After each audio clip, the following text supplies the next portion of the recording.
出来。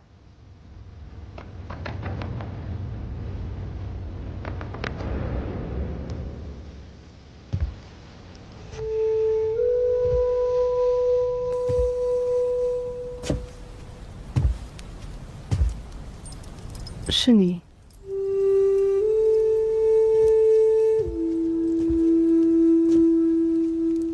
见过思成。2年未见，还是生疏了。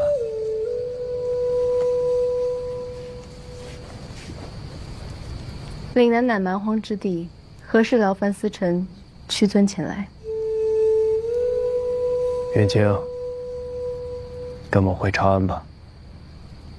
孔老帮如今已运转自如，我也找到了接替你的人选。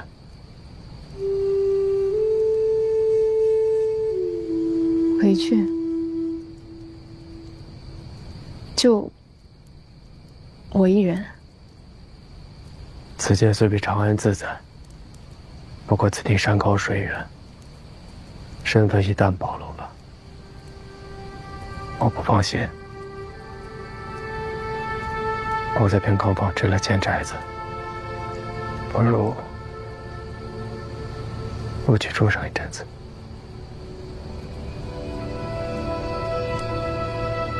那之后，便不再是孔老先生。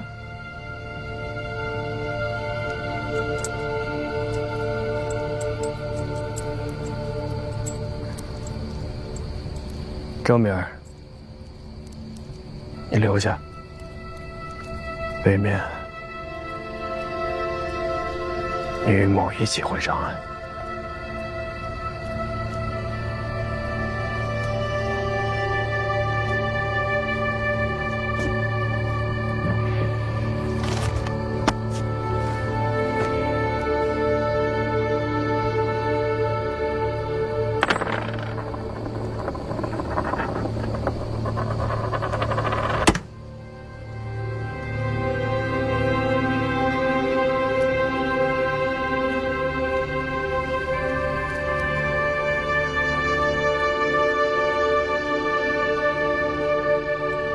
明日便启程。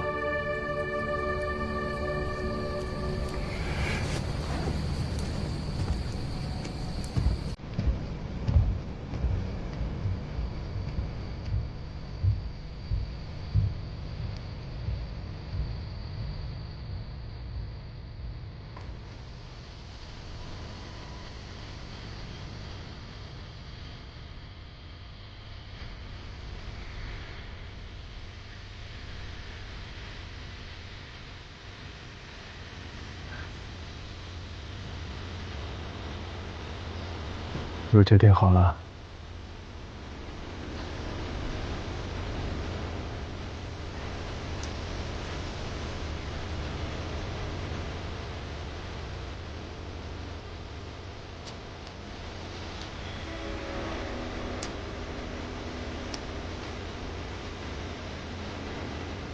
留着吧，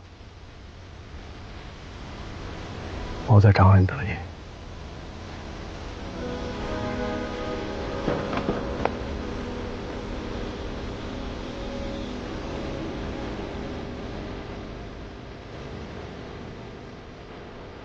如若未回，事成之后，我便来岭南接你。你等我。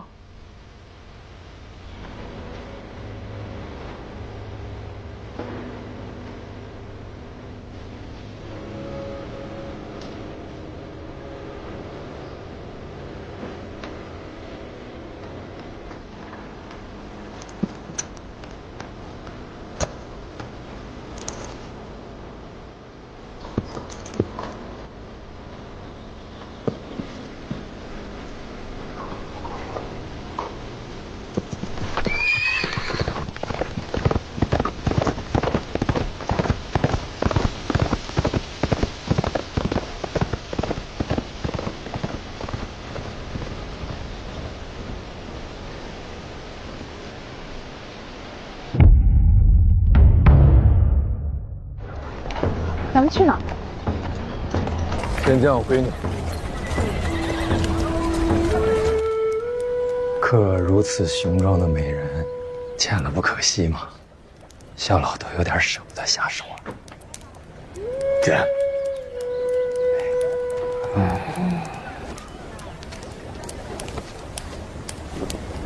我家秀不喜欢看我的潦草样。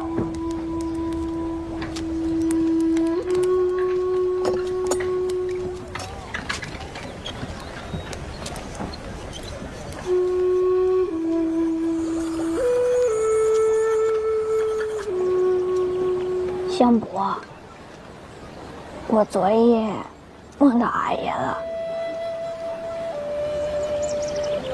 阿爷他胡子长了，两鬓多了白发，一脸尘土，比在长安时憔悴了许多。他就站在绣房外面，可不管我怎么叫阿爷，他都不答应。我再叫，他便不见了。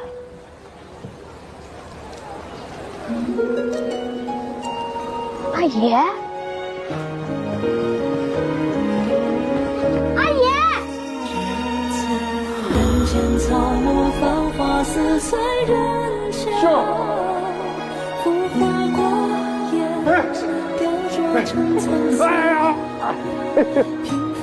阿爷！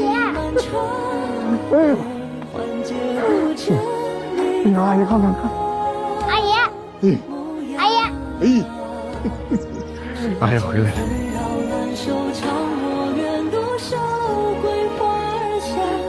阿爷白发多了，跟徐二梦里一模一样。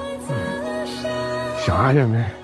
日日都想，桂花树还没有开，阿爷就回来了。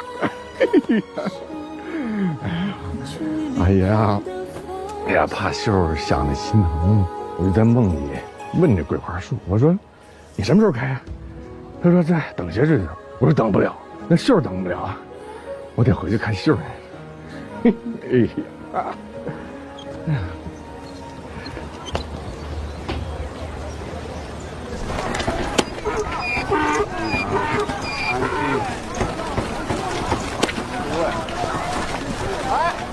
车马行，还是阿爷在岭南交的朋友，跟阿爷一起回长安办事儿。他也是办事儿的差事。他不是，他来长安办自己的事。你去找个位置。你拿好啊，唱。您来几个？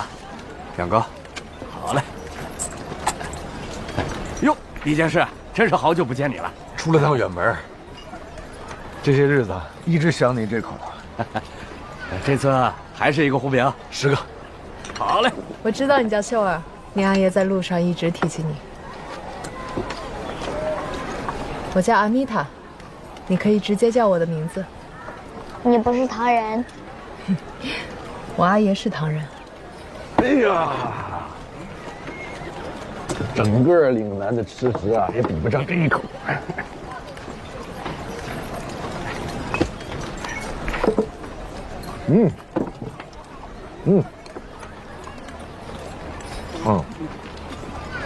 是吧？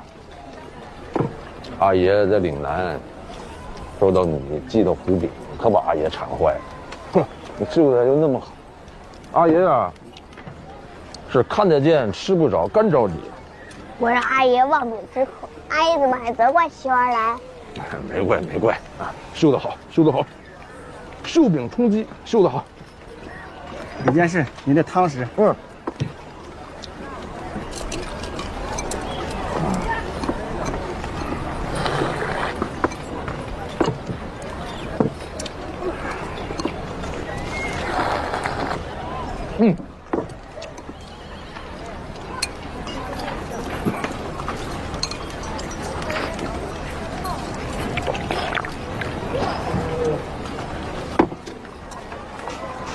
阿爷，你吃慢点，你都吃6个了。这一路上颠的3魂7魄，归位了。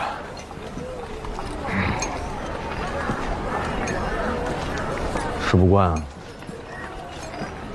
哦，没胃口。这长安的卖面呢，这是绝味，特别是这家店，你看，里边是羊肉馅儿啊，掺上姜末跟碎芹，再撒上丁香粉，绝味啊！啊，别浪费了。带上。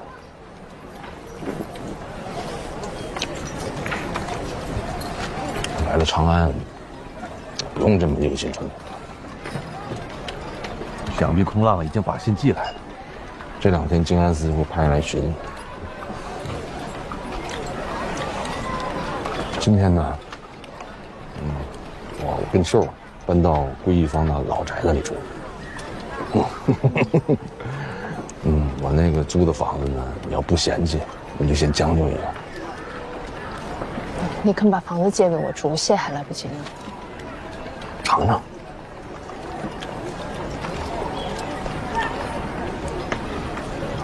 别说话，快！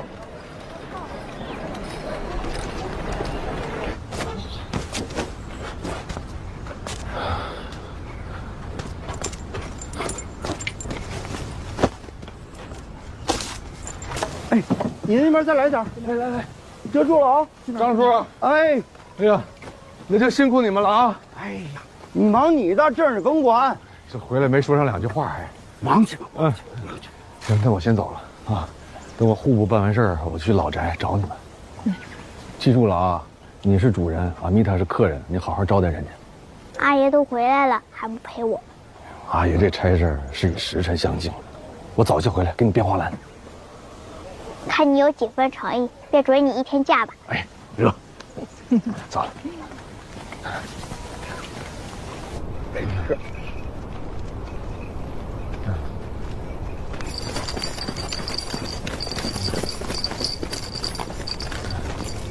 位官人，哎，这位官人，不知这位官人今日来我户部是有何公干呢？承蒙圣人厚爱办差，辗转粤语自费耗尽，故来批些钱粮用途。啊，那您是找杜之郎中啊，还是员外郎啊？诸位大人公事繁忙，不知您此前可否提前打过招呼？哎呦，我刚回长安，还未曾。那便是来问询的。您可以去找分判钱谷出纳的主事啊，一会儿跟着这2位大人走便可。几位请随我来。请。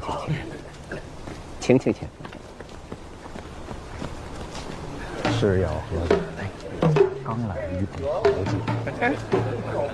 哎，皇兄今日来得早。哎呀，我本来今天也是，我才洗个口马上。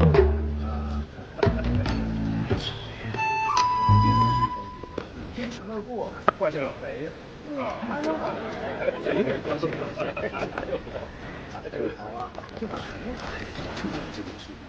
不懂规矩。讲一个。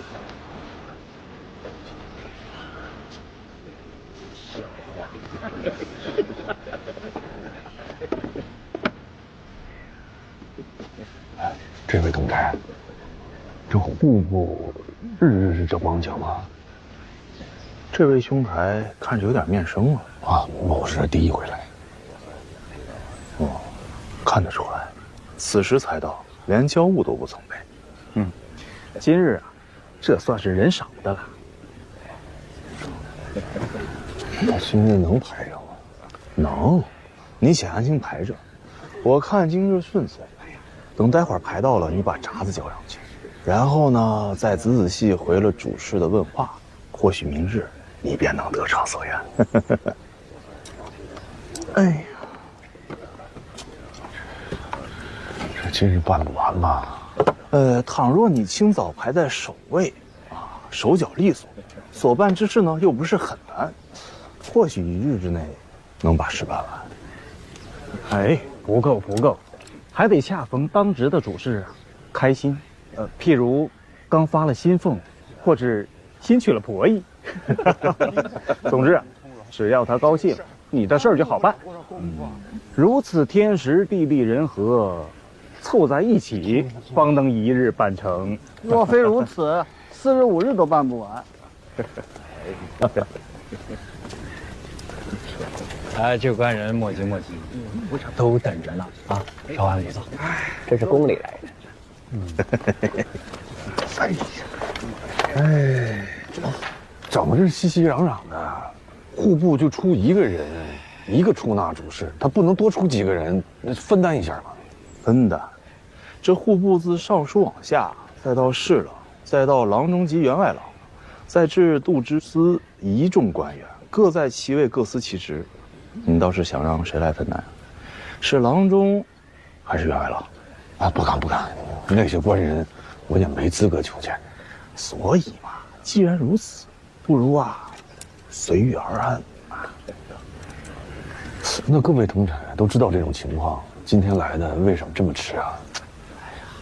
咱们在各自的衙署内，那必然是整日正襟危坐啊，稍有不慎便会被上司诟病，哪有在这儿待的轻松自在呀？正是如此啊，与其起早贪黑一日办成，不如分作3日。说是时运不济啊，西区得办个4日5日。哎，放在上司眼里啊，咱们这是在为公事奔波操劳啊，日子也就轻轻松松过去了。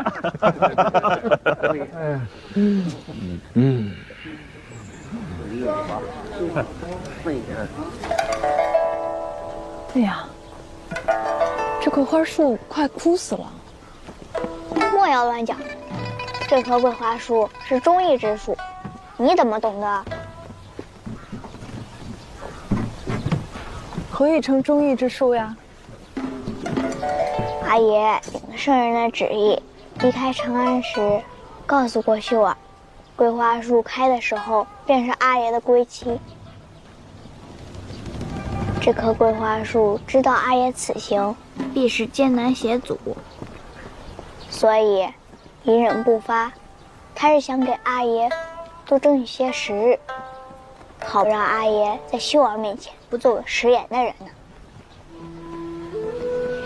听你这么一说呀，还真是一棵忠义之树呢。你跟我阿爷是如何认识的？你阿爷呀，刚到岭南的时候坏了我的生意，把岭南搅得鸡飞狗跳的，想不认识他都难啊。可阿爷说你是他的朋友。后来我遇到了点麻烦，是你阿爷帮我离开了岭南。他是个好人。阿爷去办的是圣人差事，要与时辰相敬，却有时间帮你。所以说呀，你阿爷是个心善之人，我很感激他。那倒不必，阿爷心善，不管是狸奴小狗还是花花草草，他都会救的。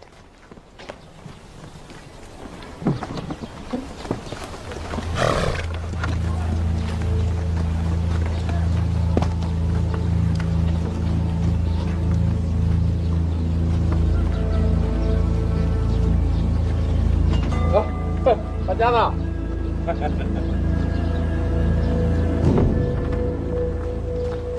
当年，我阿爷为了给阿娘买药治病，将这房子给卖了，但是他心里一直念着阿娘，才有攒钱买了回来。你看，这桂花树就是我阿娘亲手种的。如今像你阿爷这样重感情的人，可真不多了。他也就是舍得对我和阿娘好，对别人他抠着呢。阿爷靴底有了破洞，他舍不得丢，还与我说这叫天不知地知，人不知我知。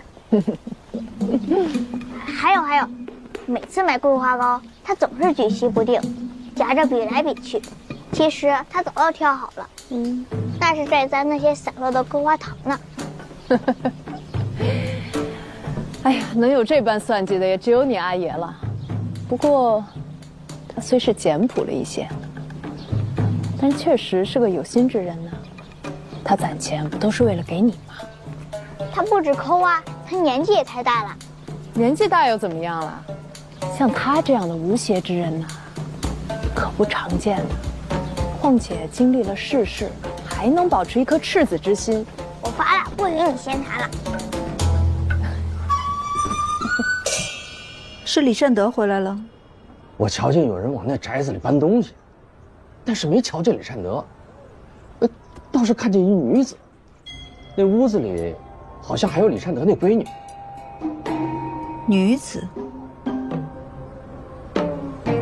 石新娘，那是我们施了功德跟李善德，才能保他梅开二度，重回长安。要抓紧这次机会，天的福报如数收回才好，不然的话，恐怕他将福报散耗在女人身上了。说的正是。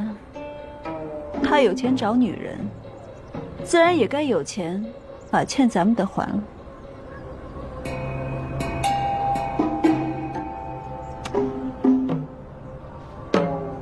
既然这李善德不肯露面，你便把那女子请来，我要与他好好谈上一谈。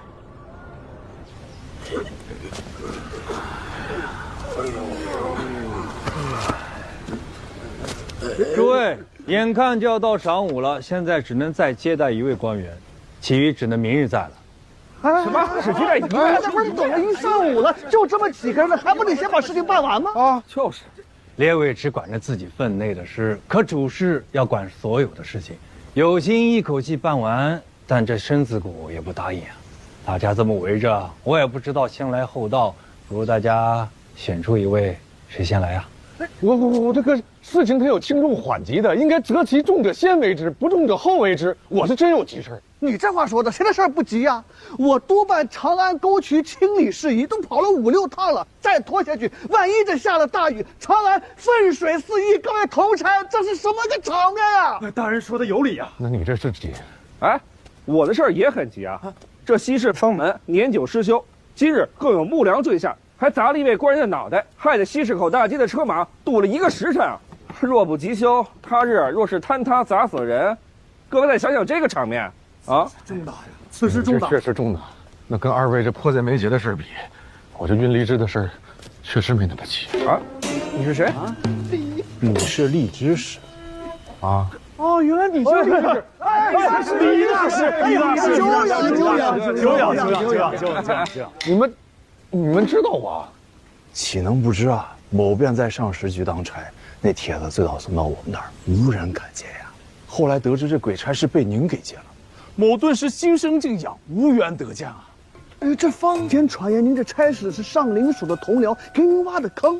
我就是挖坑的，我一直都不信，我深知这挖坑没有那么容易，那得训练大家伙同心协力方能达成啊！而且只要有一人通风报信，便前功尽弃呀。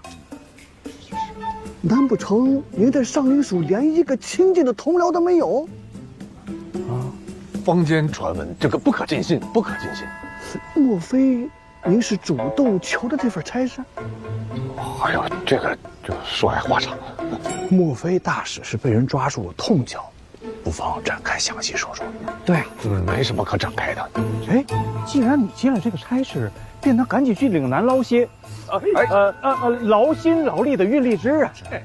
怎么有时间回长安了呢？所以呀，我来这儿不就是办这事儿的吗？懂，诸位，到底挑选出来没有啊？主事还等着呢。如果没人来的话，主事便要下职归家了。那李大使先吧，李大使先着急吧。来，行，李大使，行。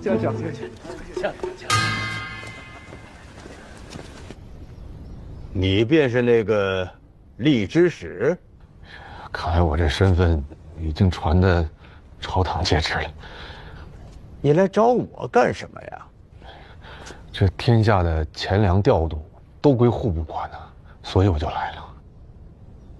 既然是圣人钦点的荔枝使，不便拘泥于此规矩，你走吧。这事不必从我这里过手。主事啊，要是一般的差事呢，我大可以跳过这些规矩，直接从国库支取钱粮。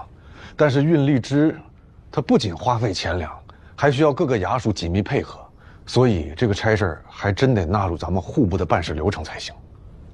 那我便按流程办了。听主事的。首先，你这个字太潦草了，当初是怎么过的吏部试啊？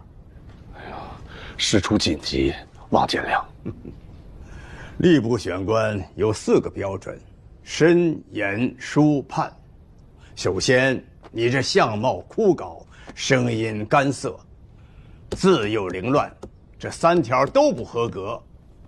至于这判嘛，你要运多少吏治到长安？无论是1枚还是2瓮，都需要这些钱。那2瓮有多少枚呀？40枚。你知不知道，从河南借送租庸到京城，官价缴费是每拖100斤，100里100文，赡版120文。从岭南运个老实的荔枝，居然要700贯，太多了，700多呀！平均下来，1枚耗费17贯500文。要知道，西市1头3岁口的番邦公骆驼要价15贯不到，当本官是忙的吗？本使设计的荔枝转运之法十分迅捷，唯一的缺点就是花费太高。你知道就好，这个费用是不可贪的。当年裴耀卿修河口仓与漕河，虽耗费巨大，但修成后可以逐年均摊成本。可是你的荔枝转运之法，诸项用度，譬如马匹、兵块、人员、器具、调度工时等等，这一次用完了，下一次还要从头来过。泸州也有荔枝，你为何不从那里运呢？岭南莫非有你的亲戚不成？是圣人钦点要岭南的荔枝，我是遵旨办事情。你是遵旨，我是照章办事，这钱不能批。主事，我在岭南已经奔波月余，呕心沥血，我已经说服那些商人自愿报效，不劳朝廷真出钱。左手省了钱，右手就得免税，最后都是商人得利，朝廷负担。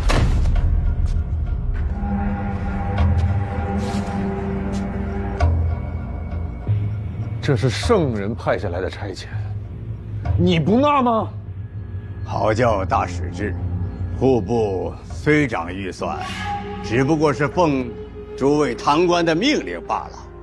你去药铺里抓药，总要医生开了方子，才好叫柜台伙计配药，不是？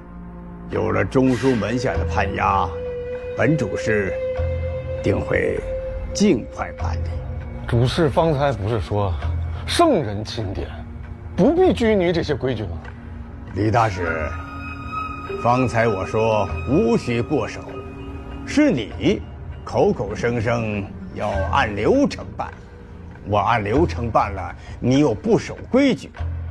我一个小小主事，就是个办事的，你何苦在此为难我这把老骨头呢？有本事，你找正事堂里的诸位相公闹去呀！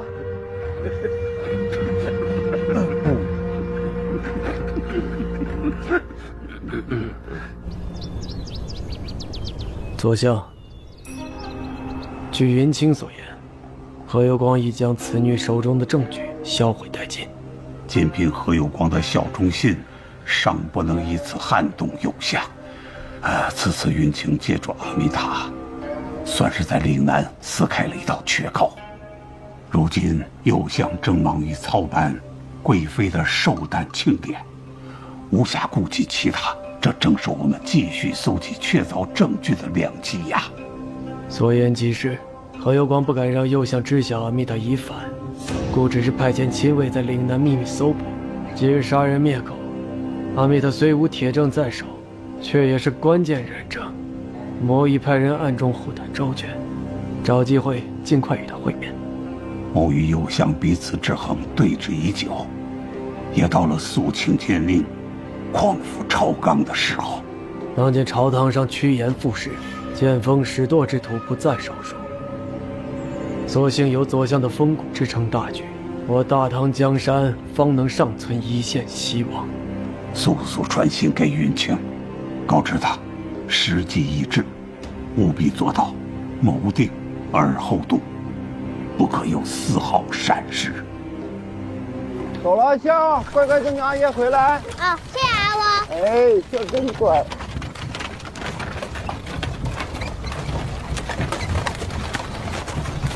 回吧。哈哈哈哈！这位小娘子，我们是来找李大使的。你们是何人呢？啊，李大使之前买这个宅子，是我们出手相助，给他施了些功德。功德？啊，你们喜欢称之为本金？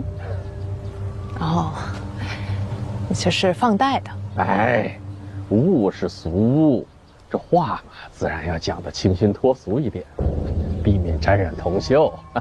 也不要理他们，他们是坏人。不巧啊，李大使呢今天不在，改日再来吧。哎，小娘子，我们也想改日啊，可是这明日复明日，这李大使的明日还能有多少呢？啊，李大使领了圣人的美差，这件事情整个长安城都传遍了。哎呀，这件事儿我们同情之余，不免担心呐，当初的功德是不是施得有些草率？今日既然见到了李大使的有缘人，那我们自然不想错过这个面谈商议之机，还请小娘子随我回去见见我家主子吧。是这样，我呢是李大使的朋友，他的事儿啊，我做不了主，我随你们去呢也解决不了问题。您的意思呢，我听明白了，李大使回来一定转达。来，只怕打草惊蛇了之后，我再想见到李大使一面就难如登天了吧？这位小娘子，李大使都回了长安了，这又搬回了我们共同努力得来这个宅子居住，您再继续这样推诿我们，只会让我们觉得我们自己都是冤种大头。我们这些人虽然讲究仁义礼节，可是兔子急了打要人呐。您呐，可别逼我们都失了分寸。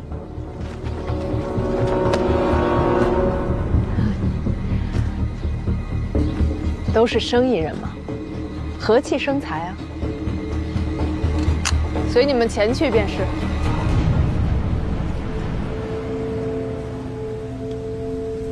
这闸子如何呀？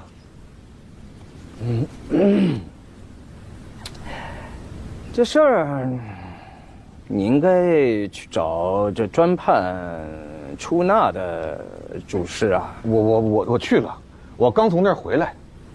都省六部就是执行命令的，真正做决断和决策的还是中书门下的相王。哎呀，这有点为难。为何呀？我是赤峰的吏之使，都不能向东府递交堂帖吗？你可知这里为何有五房啊？为何？天下事情那么多，相公们怎么管得过来嘛？这送进中户门下的闸子，又要先通过都省的6部审议，小事自审，大事附上意见之后，再送到我们五房，我们才好拿给相公们议嘛。那所以呢？所以你就不能把这闸子直接送到这里来，要先送到户部，由他们审完之后再送到堂后户房，这才是最正规的流转。那如此，这不就陷入循环往复了吗？哎呀，成者物之准也，便如那流水自上而下，才能顺畅自然嘛，此谓流程。你要按流程办事啊。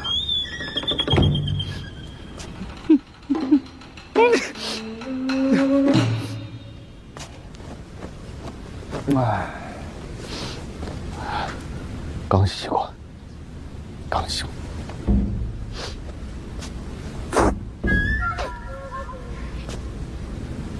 哎，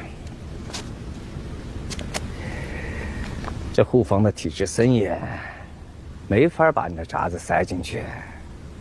不过，另有一条西径，你倒可以去试试。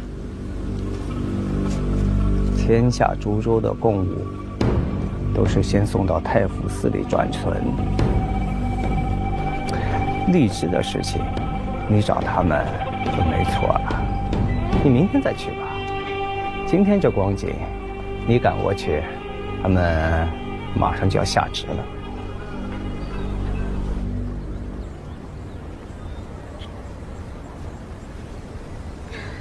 带妹妹出去玩吧。随我来。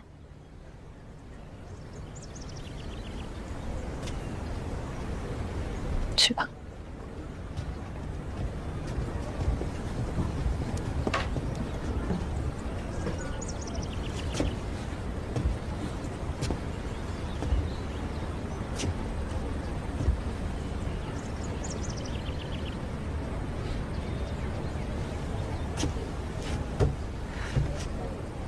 说吧，这强行把我们俩请来，肯定有什么要紧事吧？妹妹看着像是爽快人，那我就直说了。你那新来军李大使从我这里借了150贯，买下那归一方的宅子，可这钱一旦带出去了，他便接了个死差。到了6月初1，恐怕要与我们阴阳两隔了。我放贷是为了赚钱，不是为了做善事，所以今日请你来，就是想说，既然回了长安，就把欠我的钱都先还了。既是放贷，便有契书啊。李大使若是没有按期还钱，那是他违约；若是姐姐不按规定收钱，那就是你违约了。做生意不按规矩，怕是到哪儿都站不住脚吧？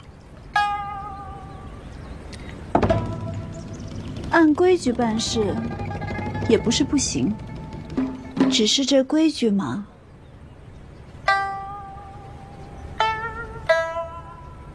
得由我来定。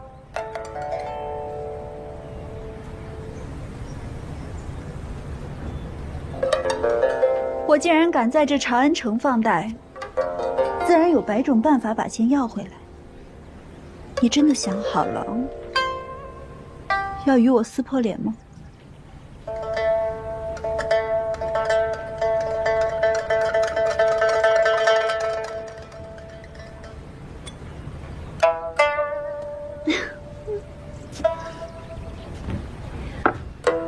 ？6月初1之前，李善德是圣人钦点的吏之使，你就算是撕破脸了，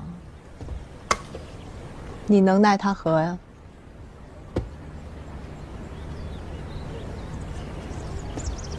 所以你们是笃定了不还钱了吗？他在岭南啊，还真拿到钱了，而且他把这钱全数都投在了荔枝转运的实验上。他拿着钱换的是他活命的机会，所以他此番来了长安，一拿到批文便可以完成荔枝转运。姐姐你就不必担心了，这6月初1他死不了。右相，尝一口今朝送来的岭南血燕吧。嗯。啊，那些胡商说今年船行得远，运气又好，才采到这些极品。送去宫中都备好了，是何品质？都已经备好了，和右相尝的一样。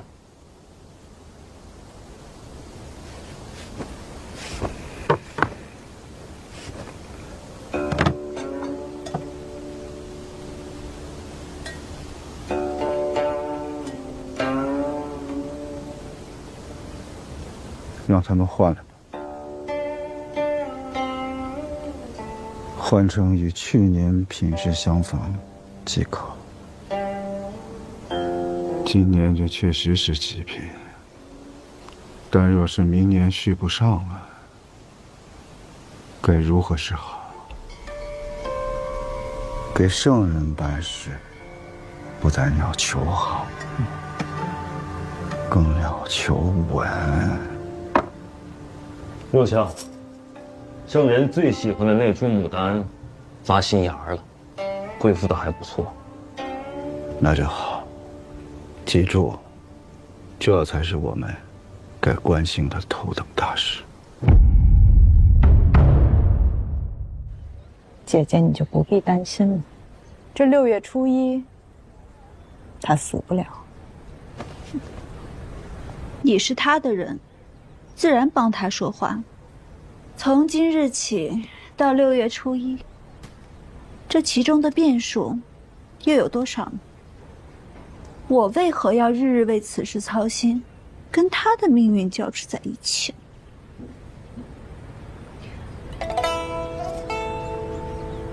你刚刚一口茶，口汁都花了。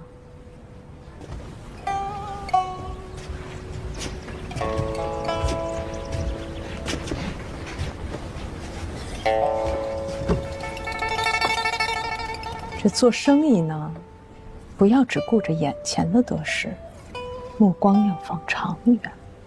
一个好的机会，抓住了，后半辈子便有着落了。我若是你啊，我定要极力劝说自己的金主，拿着区150贯，还李善德一个大人情。这李善德完成了荔枝转运，以他的为人，他定要念姐姐你的好呀。这可是后来人花10倍100倍都换不来的交情。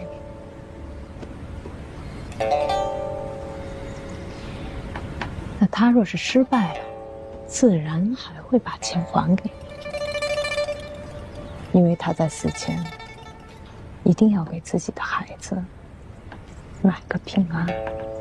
所以不管怎么样，你背后的金主都不会吃亏的。你们站住！别跑！你们站住！这我孩子呢？我孩子呢？你急什么？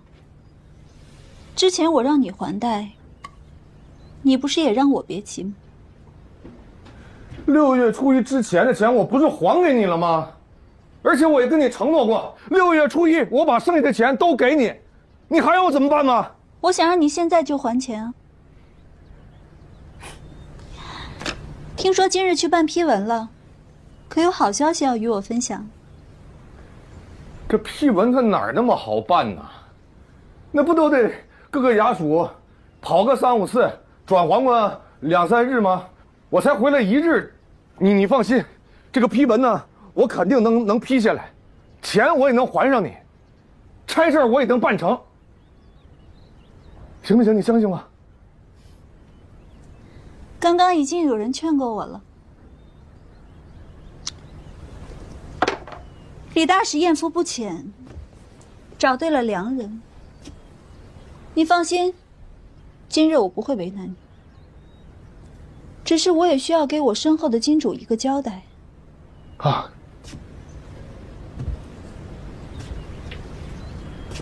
所以你此番回来，务必要让我吃到定心丸。否则，我不会再任由你走出长安了。我知道了。快点，快点，要关房门了！快点，快点！别磨磨蹭蹭的，快点！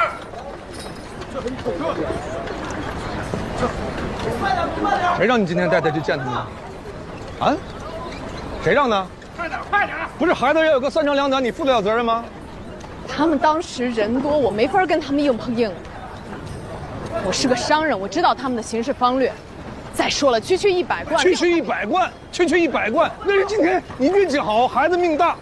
知道这是哪儿吗？啊，这地方是你说了算的吗？啊，是你张嘴闭嘴几千贯大生意，你说了算的地方。这是长安，长安知道吗？三教九流，鱼龙混杂，那100贯能买？你去哪儿？你去哪儿？那长安108坊，你去哪儿？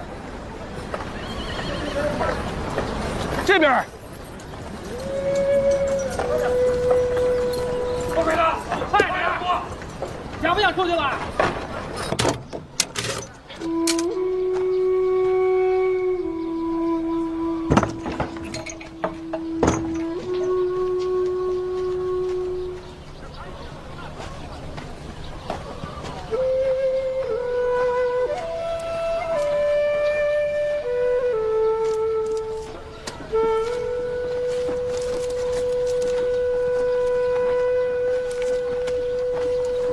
哎，张叔，哎，你帮我能看一下孩子吗？好，阿爷，你干嘛去？阿爷给你买点吃食，帮张婶摘菜。哎呦，行，来坐这儿来。这真乖，行。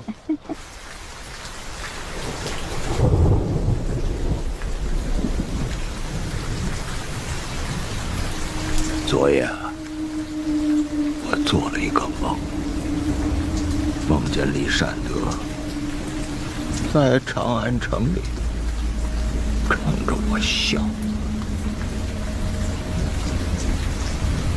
这事儿切勿动怒，为这种人气坏了身子，不值当。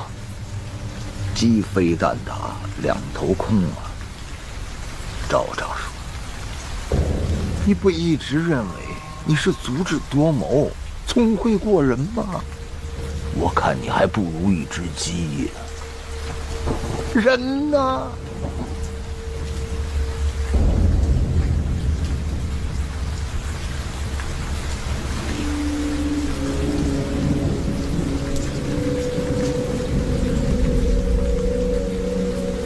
去查，去追，去找，否则我把你劈扒了。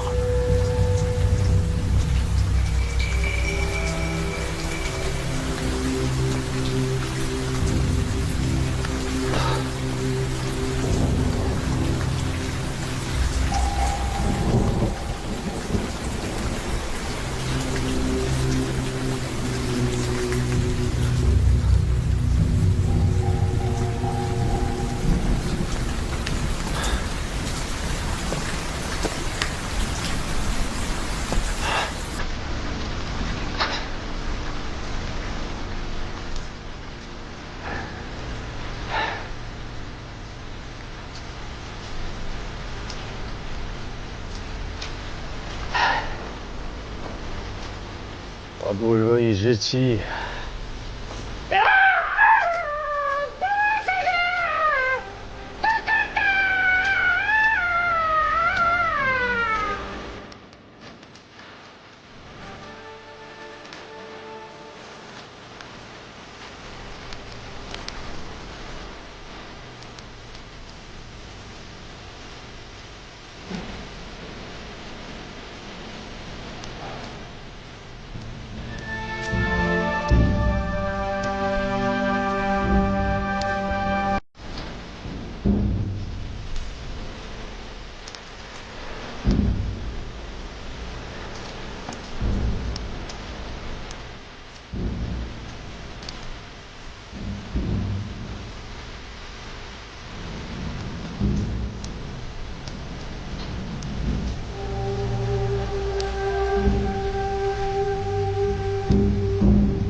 我给你带了碗热乎的吃食。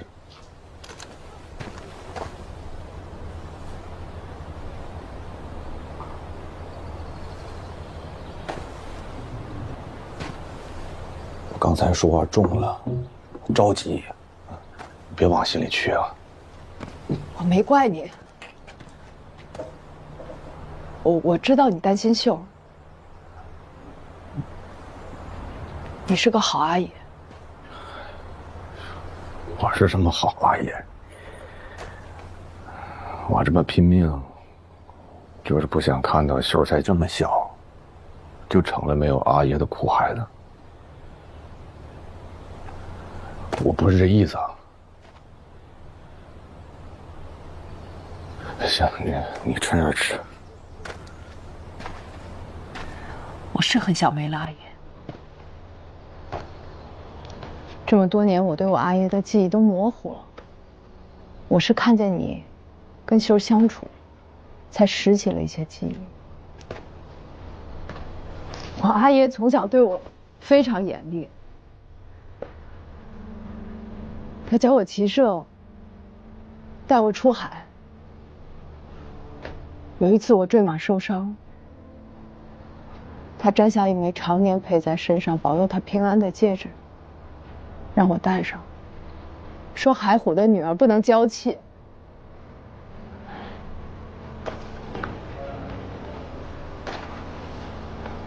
说他的戒指能保佑我平安。我当时没有哭，我就是怨恨他。我觉得我的阿爷为什么不能像别人的阿爷一样，关心儿女的安危？我就是想让他哄一哄我。后来我才知道，他当天就杀了那匹马。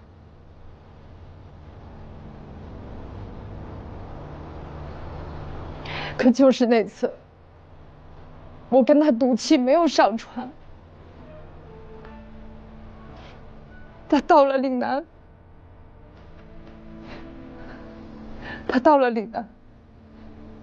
就葬身火场。女儿啊，都是阿爷的软肋。你阿爷不是不关心你，他知道海上风云莫测，他不知道自己能不能安全的回来。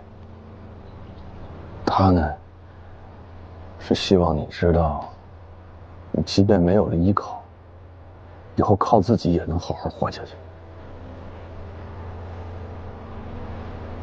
可是这么多年，我一直在何有光身边生活。他跟我阿爷不一样，他对我特别宠溺。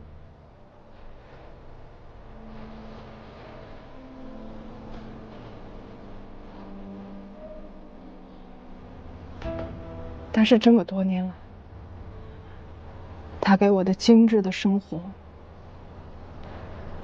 一点一点的改变了我原来的模样，就好像是一把刀，镶满了宝石，鎏上了金，却藏在鞘里。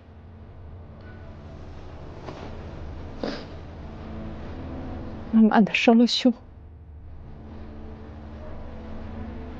我现在失去了身份，没有钱财，孤身一人逃到长安，我拿什么给我阿爷报仇？我什么都做不了。生活呀，是块砾石，刀呢，你得经过磨砺，才能重新焕发出寒光。你毕竟是海虎的女儿。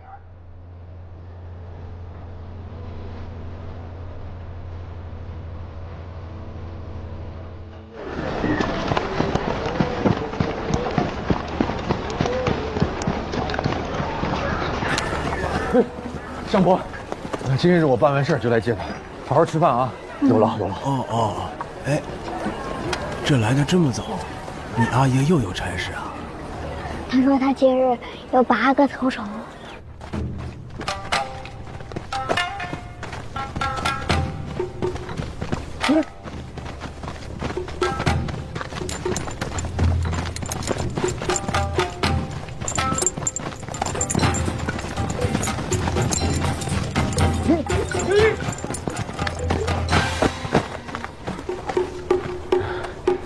上林署监视，主公稍后。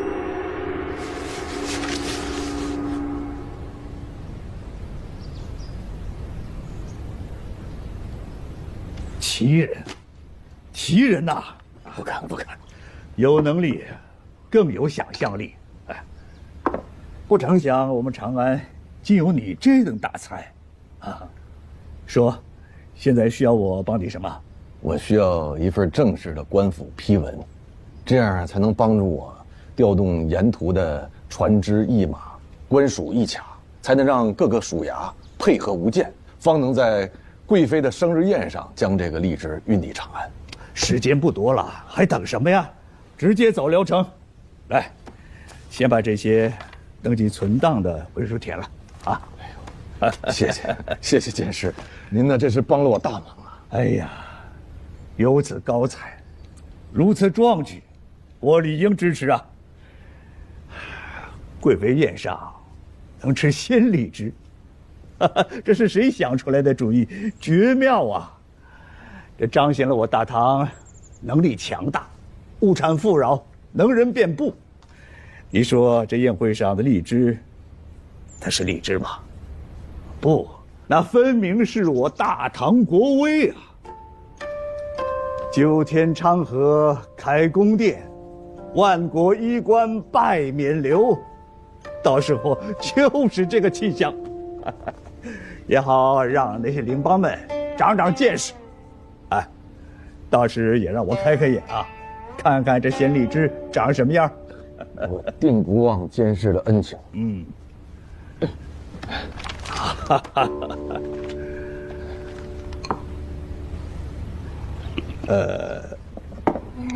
怎么是从岭南运来啊？圣人要的就是岭南的荔枝啊！哎呀，错了，我这太湖寺啊，只管是藩邦来贡，收的都是大唐以外的进献，这岭南的事儿啊，我可管不了啊。那我岭南的荔枝我找谁啊？四方进献，应该是坐堂署。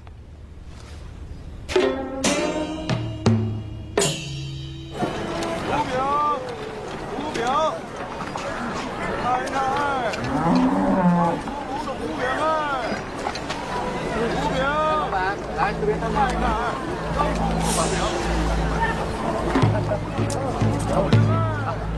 这些是吧？哎呀，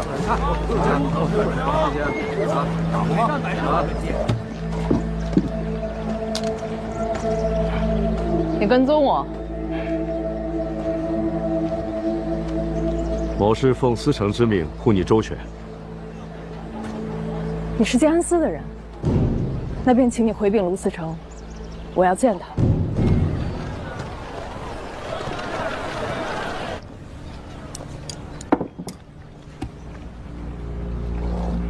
听闻你要见我，卢思成，相信我的事儿，空浪先生已经告知于你。此次急于见你，一是想当面表明心意，我来长安是想助力于左相；二来是想递上此举报信。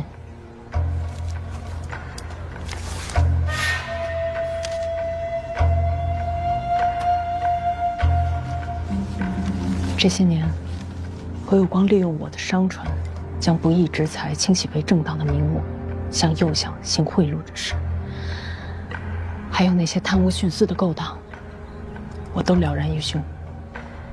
已为卢思成写下，条条都是重罪。若是左相能呈递给圣人审阅，定可将右相和何有光一同治罪。一面之词，不足为证。卢思成，我的父亲是岭南尽人皆知的海虎，母亲曾是湖商商会的行首，我的话并非没有分量。况且何有光徇私之事，我也参与其中。我舍了自身性命将其纠全，我相信是可以服众的。这若是对付他人，这些足矣。可我们要扳倒的是大唐宰相，且右相又贵为贵妃的兄长，仅凭你一面言辞，还远不足以将他定罪。姑且圣人信你，可这朝中皆是右相的心腹，到时若是被有心之人利用，说左相借你之手，恶意谋害右相，那难看的便是我们了。就算圣人因此对右相心生下邪，也不会强行给他定罪。待圣人消了气儿之后，贵妃再在圣人耳根子边上美言上两句，这事儿十有八九可能就这么算了，甚至激不起一丝涟漪。那此番我来长安，对你们并未有任何帮助。对付右相这种老狐狸，还需万事俱备，以及致命，才不会留予他翻身的余地。信，我收下了。但我们还得等空浪先生在岭南收集证据齐备之后，你再出面指证。要这么说，我便只能等待了。阿密塔，此时左相与我已谋划多年，这盘大棋多未守成。不过，蛰伏并不代表没有胜算。我们不质疑你的诚心，但是要你有耐性。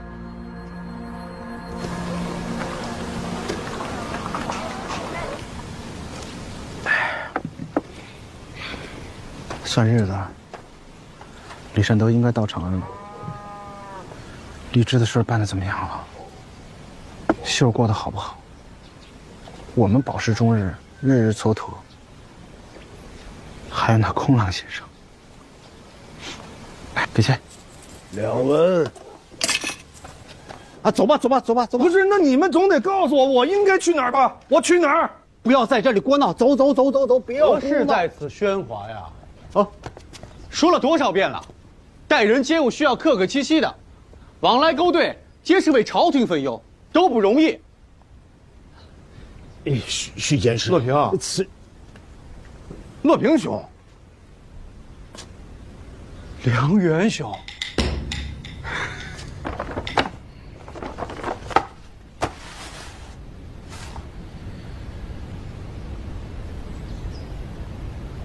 早就听说这长安出了一个荔枝使，没想到这倒霉差事竟然是梁元兄你呀！别提了，如何呀？梁元兄，你确实找错地方了。你所想要的存储糜费，是在转运途中的损耗。我们左藏署呢，只管收纳，不管转运。你要的转运糜费，得去兵部，找兵部的驾部郎中。兵部哪儿那么好进？哎，他这个，驾部负责运送，你们左藏署负责存储，那应该老打交道。你能不能？哎，梁元兄，这左藏署确实和驾部多有往来，但是吧。我也只是个小小的监事，跟驾部郎中说得上话的，也得是我们署令。是，那能不能让署令帮我把这个札子递到兵部去？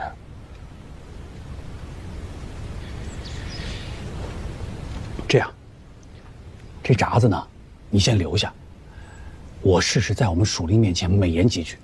我求他将这札子递到驾部郎中手里。这就帮了大忙了，帮了大忙了，这严重了，严重了！你我同窗3年，当年的算学你可没少帮我，于我而言，良师益友啊！哎呀，这谬赞了，谬赞了！你说我这个差事吧，说好听了是美差，其实是个死差呀！你都不知道。我这2日啊，不说了，帮了我大忙了，乐平啊，哎，救命之恩，受我一拜。梁元兄严重了，严重了。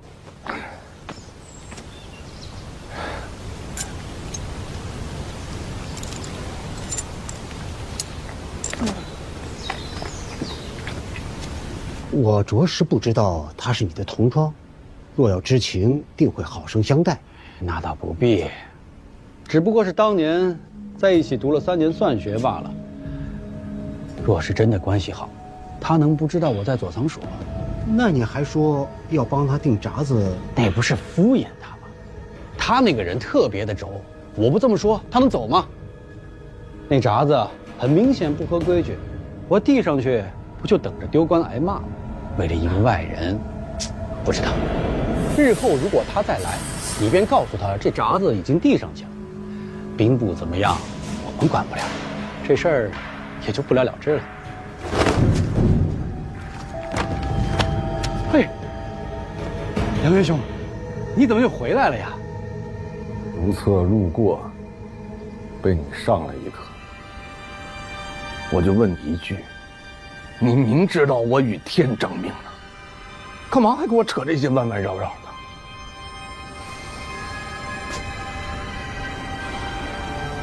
好，那我也问你一句，你明知道你这是个死差，却还要开口让我帮你递这个闸子，你与天争命，我就活该为了你这死差挨骂丢官吗？念在同窗之谊，我与你留了面皮。若是换了别人，早就轰出去了。你要把我轰出去，我都不怪你啊，那是公事公办。但是你得跟我说句实话吧。你明知道我已经没有时间了，你还耽误我一日，你这不是耽误的时间，是耽误的我的命啊！李善德，这么多年了，你还不明白吗？我们做监视的，宁可无功，不可有过。你自己的差是什么样，你自己心里没数吗？我凭什么？你知道自己是个死差，你还上门求我帮你办事，我凭什么帮你递这个捅破天的闸子？就因为当年你教了我点算术？你可真是好算计。行，既然你不要这面子上的功夫，我和你说实话，你这闸子呀，也别去兵部递了，没戏。实话告诉你，这闸子连兵部大门都进不去。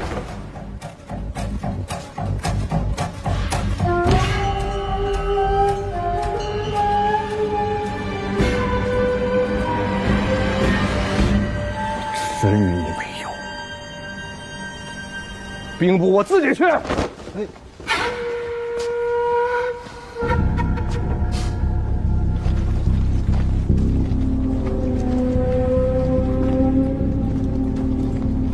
站住！可有主府？我有事情去见驾部的主事。军事重地，无主府者不得闯。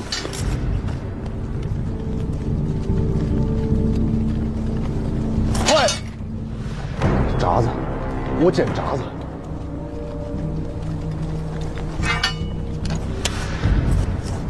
我们阻你，也是为了救你。这兵部的将军，你冲撞了谁，就等于丢了半条命。赶紧散了吧，别在这堵着门口。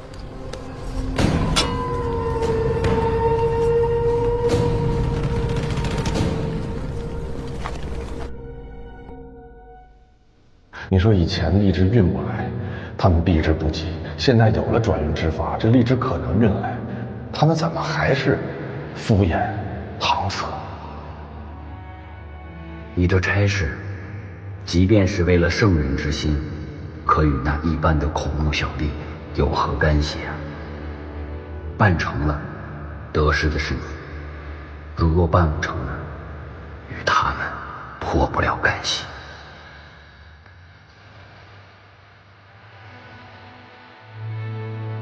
依照正式堂里的诸位相公闹去呀，四方金线应该是做成熟，路上不归我们管，你要按流程办事。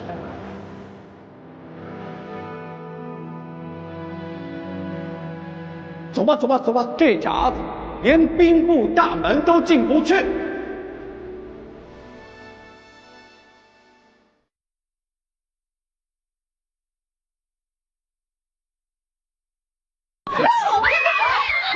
怎么回事？下手！哎呀，这可咋怎么又打架了？平日里他叫我头大，我也就忍了。他竟然敢说我阿爷领个死差，我不6月初1，我不早来好了，撒手！是我阿爷干死我的，但是查成了诈骗了。你就是那个倒霉的律师使，岭南的律师要是用不到查案，你就会被处死。他们都听说了。你现在就问他们，你到底是不是律师使？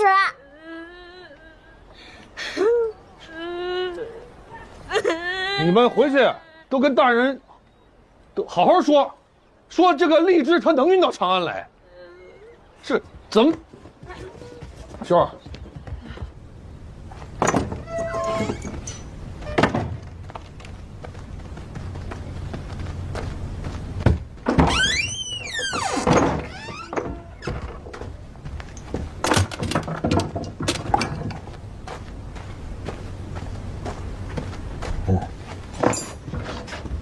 真不理阿爷了。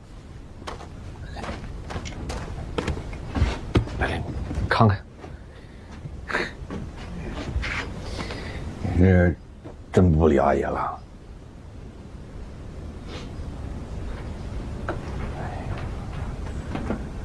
秀儿啊，这个荔枝使呢是个美差，所有转运使在阿爷面前都抬不起头。因为他们嫉妒阿爷，才把这事儿传成这样的，啊！我秀儿冰雪聪明，这个看不透啊。他们为什么要嫉妒荔枝使？阿爷问你，你说天底下所有的差事，给谁办差事最重要？是圣人。对呀。那朝廷是不是得花大价钱，为了给圣人这个事儿办好？而转运这事儿呢？是路途越远，花费越大。那你说咱大唐这个疆土之上，还有比岭南更远的地方吗？哎，那便是了呀。所以阿爷去岭南给圣人运荔枝，啊，这花费是最大的，油水也最大，所以他们才嫉妒我。哎，这2天，阿爷去各个署衙办事儿，那就没有不认识我的，那全嘴里都说着我呢。可他们都说。岭南的荔枝是运不到长安的，阿爷的任务不可能完成。阿爷就要做第一个把荔枝运回长安的人。那些人办不成，是那些人不行。阿爷不一样啊，因为阿爷啊会算。笑一笑。阿爷，你没有骗我。没有。阿爷，那我还有一件事要问你。阿密塔会一直留在长安吗？这个我不知道，我还没有问过他呀。那他会一直住在咱们租的那个房子里吗？没有。那房租要是到期了，他得自己交钱。那他不会搬到我们家来住？那搬我们家干嘛？我们3个怎么住啊？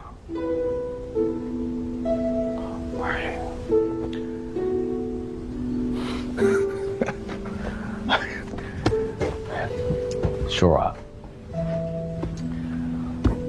阿爷跟阿密塔就是朋友，就是朋友。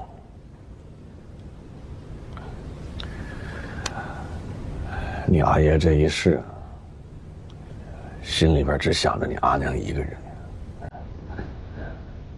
也只有你阿娘懂你阿爷。以前阿爷是算科出身，莫名其妙的就被弄到了上林署，整这些花花草草。阿爷是外行。后来呢，认识了你阿娘，我们成了亲，搬到了这里。你阿娘亲手种了那棵桂花树。有一年冬天呢，下大雪，我说这桂花树啊活不了了，但你阿娘就坚持照顾它，侍弄它，给它施肥。你阿娘说，一定能救活它。果不其然，第2年，这桂花树就发芽了。你阿娘说呀，花花草草都有灵性，你对他们好，他们会报答你的。桂花有折桂，是贵人相助的意思。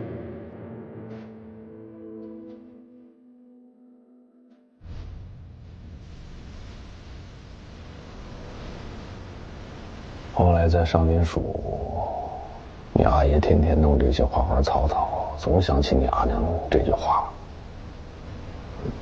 不知不觉就成了行家。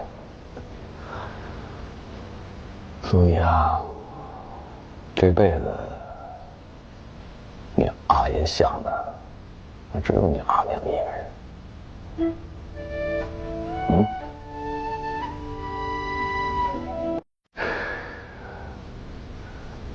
七郎，空浪先生不是嘱咐我们，无事莫要再来空浪书局吗？这不是恰好路过吗？顺便问问事情的进展，这不是很正常吗？七郎，你这哪里是路过，你这是急奔空浪书局而去。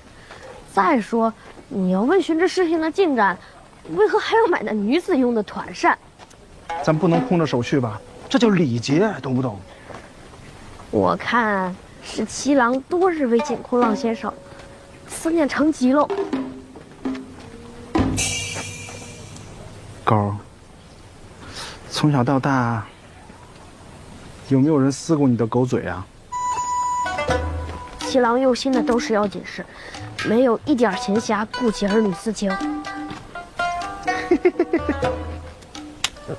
打得好。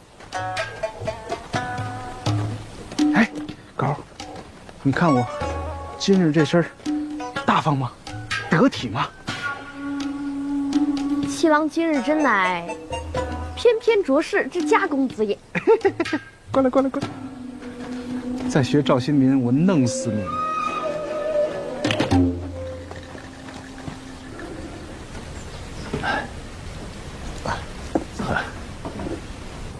回去等消息啊，我知道匡老先生的规矩，需依序办事。可我这次相寻之事10万火急，这一挺银子，是希望先生能先办我的事儿。既是规矩，便不能挪。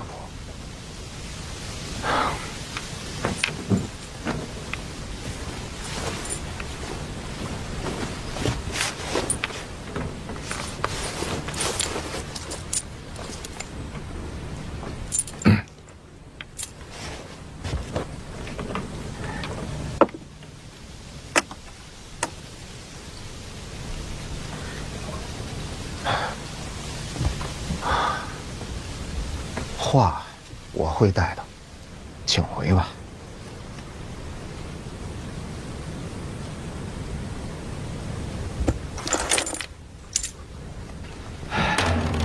魏云兄，新民兄，你怎么会来这儿？来书店自然是买书啊。您不是来买书的吗？某是买书啊。没选个中意，想到别处再看看。哦，那改日再聊。告辞，告辞。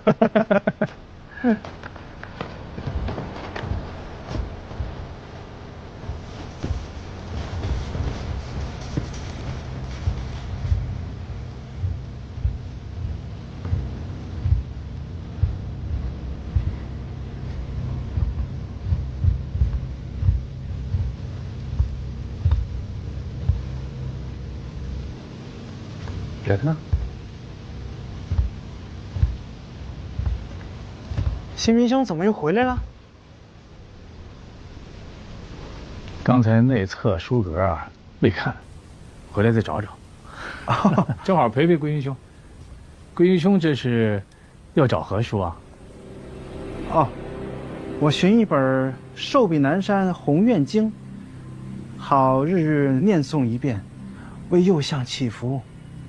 哎呀，桂云兄对右相真是一片忠心呀！你这粉绣细绢的团扇，一看便为女子所用。莫非这书局有桂英兄中意的女子？新民兄误会了，这团扇是我自己所用。莫要说笑。你看，这个扇子另有玄机哦，显白。